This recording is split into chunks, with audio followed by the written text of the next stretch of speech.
Mga kababayan, si Dante Maravillas. Ito yung update mga kababayan tungkol sa impeachment ni Sara Duterte.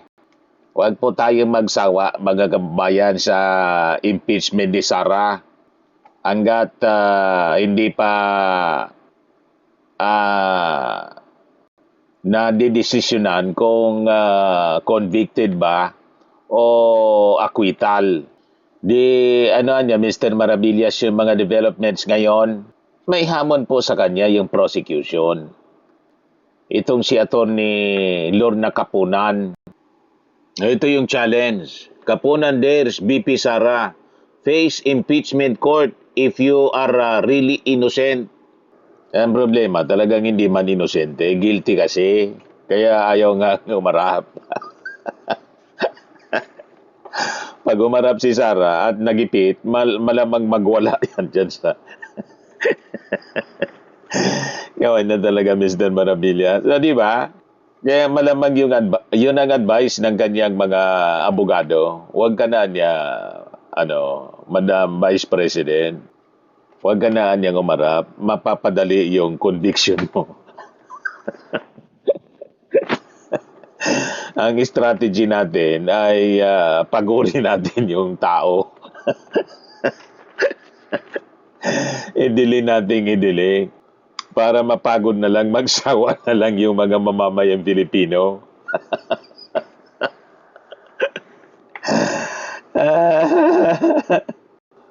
Yun ang iniiwasan po siguro ng defense kasi baka biglang magtantrum si Sara.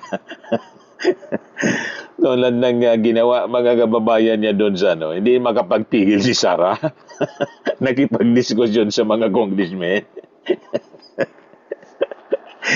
Doon pa lang sa budget hearing mga kababayan. At doon sa sa investigasyon ng Blue Ribbon Committee, ayaw manumpa.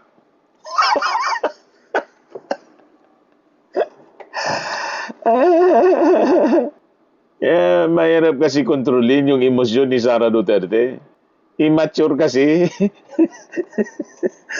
At saka Bratinela, mga kababayan, hindi siya sanay na pagsabihan mga kababayan kasi yung tatay nga, sabi ni Digong, mahirap talagang pagsabihan itong si Sara Duterte kasi matigas ang ulo.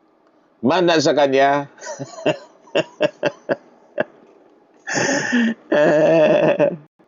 Kaya itong hamon mga kababayan ni Atty. Kapunan, malamang hindi ito patulan ng kampo ni Sara Duterte. Kasi siyempre, ang susundin ni Sara, yung advice ng kanyang mga abogado. Malamang yun ang advice sa kanya. Huwag ka na niya mag-attend. Huwag ka na nga harap. Kasi pag umarap ka, mapapadali.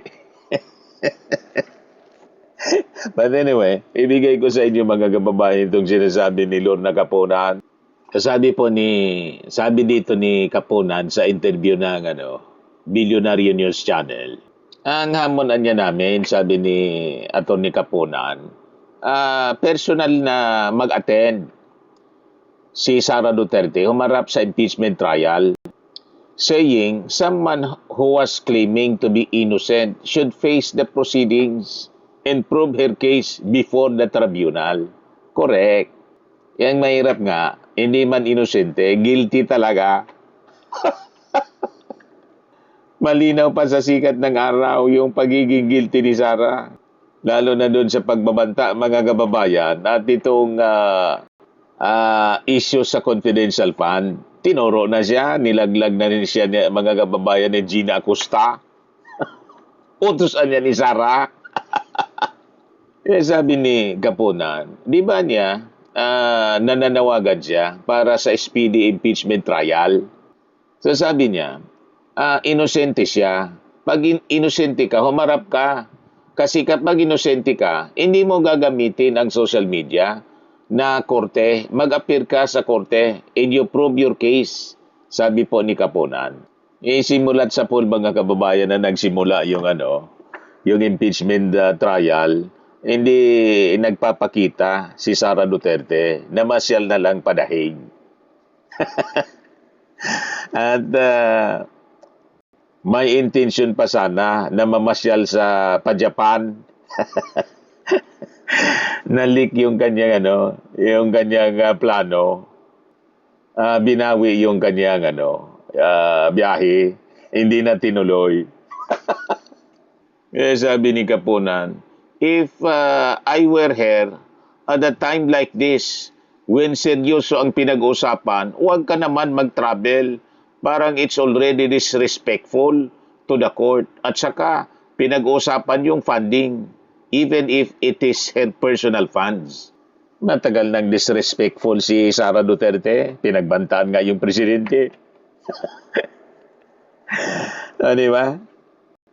Kaya nga niya nga pagbantaan mga kababayan yung presidente. Ito pang impeachment court. Ang masaklap mga kababayan, marami pa rin siyang kakampi sa Senado. Kaya sabi dito sa balita, Kapunan also blamed the Vice President and her defense team for the delays in the proceedings, arguing that the trial could move faster if she personally appeared. Correct. Kaya matagal yan dahil sa kanya. Kung nag-appear siya, mas mabilis, nag-appear din sa Senado. Kaya lang, nagpa-press con lang. Yung press con, pinaghintay pa ng more than 1 hour yung mga journalist, yung mga reporters. Pagkatapos, yung sasabihin pala, minimorize na linya mula sa tula. Ano yan, tula? Yun, nakalimutan ko. Yung Unbound. Di ba, mga kababayan? Sabi ni Kapunan, personally, I think there's a lot of dribbling on the part of the defense counsels. Dinidribble masyado. Hindi lang yung defense counsel, mga kababayan, pati yung mga senador na kalyado ni Sara. Not to mention names, but yung cross-examination na yan, na halos buong araw, I could have done that in maybe 30 minutes. Sabi po ni Kapunan. Kapunan also said lawyers should generally avoid extensively cross-examining expert witnesses because doing so could give them further opportunity to bolster their testimony. Because you will give the expert witness time to explain or opportunity to explain. Yun nga po yung nangyari. Yung cross-examination sa mga expert witness, ang intensyon ng defense, pati yung mga defense senators, i-confuse at saka para i-depensa si Sara Duterte sa kaka-cross-examine nila sa mga expert witnesses tulad ng mga taga-NBI at taga-COA. Ayon, lalo na diin si Sara.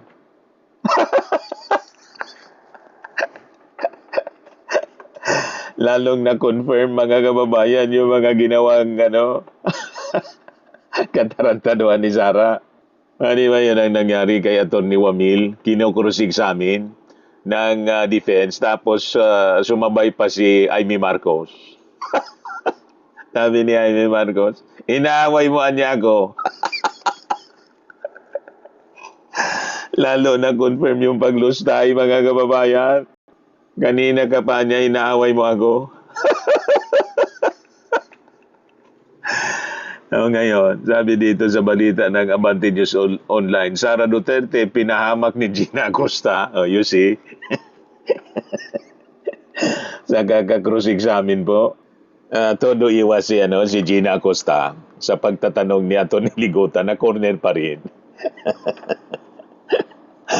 Diba? Tinuro si Sara Duterte. Kaya sabi ni Terry Ridon, tingin ko ho, ang kanyang testimony ang talaga pong isa sa mga smoking gun dito sa paglilitis kasi directly tinuro po niya ang pangalawang Pangulo na nag-utos sa kanya na ibigay ang 125 million na confidential funds kay Colonel Raymond Lachica na hindi po organic OBP personnel. Paglalahad ni Ridon sa isang news forum sa Quezon City. Yan po basically ang pinagdidibatihan doon sa COA audit, notice of disallowance. Bakit nila yon ibinigay sa isang non-organic OBP personnel, sabi po ni Ridon. Ang testimony ni Acosta ay mas malaki pa sa report ng COA hinggil sa mga recipient ng confidential fund tulad ni Mary Grace Piatos at iba pa. Doon sa instruction pa lang, walang magiging milky si Kuya Mary Grace Piatos kung hindi po sinabi ng pangalawang Pangulo na Gina Acosta, ibigay mo ito kay Colonel Lachica. So yun ang original asin noong confidential fund misuse. Laglagan yung nangyari, mga kababayan. Wala man magagawa si Gina Acosta. Wala sang choice kasi yung kanyang statement na yon recorded. Kasi sinabi na niya, mga kababayan, yon sa Kongreso pa lang, sa Committee on Good Government Investigation. Inaudit lang niya doon sa impeachment trial, mga kababayan. Sumumpa siya na magsabi ng totoo. May hawak ng ebidensya yung prosecution ng kanyang mga sinabi. Di ba? Sabi ni Terry Ridon, after the Gina Acosta testimony noong Monday, nasa kanila na yung burden of evidence para wasakin ito pong mga testimony na ito when it is their turn to actually present their evidence. Sayang nga dapat nalaman na natin, cross-examination, sana kay Gina Acosta ng defense the following day, noong Tuesday, saka Wednesday. Kaya lang baha. Kaya sa Monday na lang, mga kababayan, abangan natin. Ngayon, dahil po dito sa mga delays na nangyayari, kasi nadagdagan pa yung delay dahil po sa baha. Sabi ni Ping Lacson, majority ng mga senators back afternoon hearings for Sara Duterte trial starting September. Yan po, abaan po ninyo. Sabi nga natin, mga kababayan, gayahin ninyo yung ginawa ng Quadcom hanggang 1 o'clock in the morning. Di ba? Kayo, masyado kayong mabagal. Ba't hindi ninyo extend ng 10 hours or 12 hours na walang tigil? Di ba? Saka, gawin na ninyong Monday to Friday. Huwag na kayong magbakasyon. Kasi sabi nga po, mga kababayan ni Senate President Win Gatchalian, baka abutin pa ito ng next year. Di ba? Abutin pa niya ito ng next year. Dragging na masyado. Kitang-kita naman po na guilty si Sara. Tuldukan na ninyo, tapusin na ninyo ito para mapalitan na siya ng panibagong Vice Presidente at may makatulong ang ating Pangulong Bongbong Marcos sa pag-asikaso sa ating bansa. Kasi 4 years, inutil yung Vice Presidente. Di ba? Walang pakinabang sa ating mga mamamayang Pilipino. Wala nang pakinabang, namirwisyo pa, ng gulo. Para may umupo na pong bagong Vice Presidente. Tama po, mga kababayan? Ayan man lang po yung ating short video. Ako po si Dante Maravillas. Bye-bye. God bless.